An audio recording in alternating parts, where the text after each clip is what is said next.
Nous continuons à parler de l'appel de Tanger, cette fois avec notre invité. Il s'agit du politologue Moustapha Sehmi. Bonjour et merci d'avoir accepté notre invitation, Moustapha Sehmi. Bonjour et merci à vous. Alors, pouvez-vous revenir sur les conclusions de la première réunion de suivi de l'appel de Tanger tenue ce week-end à Marrakech ? Oui, il faut d'abord rappeler les conditions dans lesquelles cette entité fantoche a été créée. C'était il y a 40 ans, en 1984, dans des conditions de violation de la charte. À l'époque, c'était l'OUA. Pourquoi ? Parce que la charte de l'OUA prévoit qu'il y ait adhésion de nouveaux membres, mais il faut que ce soit un État indépendant et souverain. Tel n'est pas le cas de cette entité RSD. Première observation. Deuxième observation, ça a été dit dans votre sujet d'ailleurs, cette entité n'est reconnue par aucune organisation régionale internationale, hormis donc l'OUA qui est devenue l'UA. Troisième point, c'est une absurdité, une monstruosité juridique, et c'est une violation des principes de la charte des Nations Unies, aussi de la charte de l'OUA. D'abord les objectifs et les principes.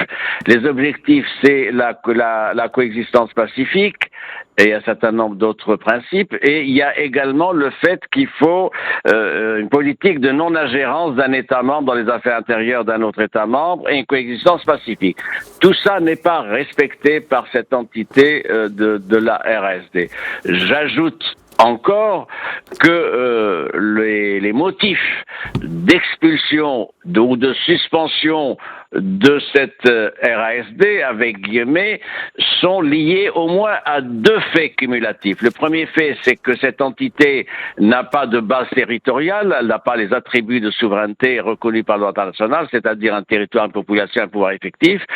Ce sont des camps et des groupes armés qui sont dans le territoire algérien, autour de Tindouf, et sur ce plan-là, donc, il y a matière à interrogation et à fonder légitimement les demandes de l'appel de Tanger, et donc sa suspension, son exclusion. Deuxième observation liée à la première, c'est que c'est un mouvement qui s'est inscrit dans un processus onusien, mais qui depuis novembre 2020 ne respecte pas le cessez-le-feu, suite à ce que vous savez, à la normalisation intervenue par le Maroc pour la liberté de passage à Guelguelat. Et donc, pour toutes ces raisons, cette entité n'a pas sa place au sein de l'UA, et il faut que la communauté internationale et la communauté africaine se mobilisent à cet égard.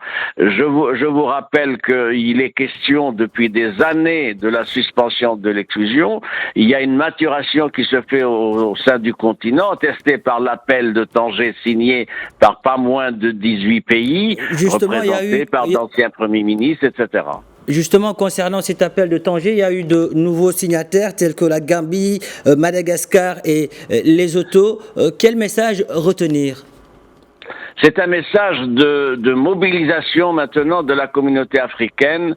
Il y a une capitalisation qui se fait dans le sens de conduire l'UA à prendre des mesures pour régler cette situation.